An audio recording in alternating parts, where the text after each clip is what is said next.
What do you think, Jack? You think if you pick up all the bus drivers' teeth, they'll give you another medal? Jeez. You think I wouldn't have been prepared? 2 years I spent setting up that elevator job. 2 years I invested myself in it.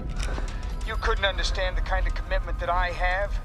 You were in a man's life's work, and you think you can walk away. You got blinders on to the world. But I got your attention now, didn't I, Jack?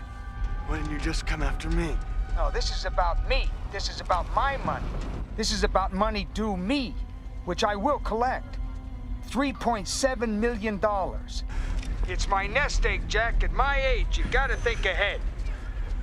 When I find you... Pop quiz, hotshot. There's a bomb on a bus. Once the bus goes 50 miles an hour, the bomb is armed. If it drops below 50, it blows up. What do you do? What do you do? I'd want to know what bus it was. And you think I'm gonna tell you that? Yes. Very good. There are rules, Jack, and I want you to get this right. No one goes off the bus. You try to take any passengers off the bus, I will detonate it. I want my money by 11 a.m. We can't pull that kind of money in time. Focus, Jack. Your concern is the bus. And don't try to call. The radio's down.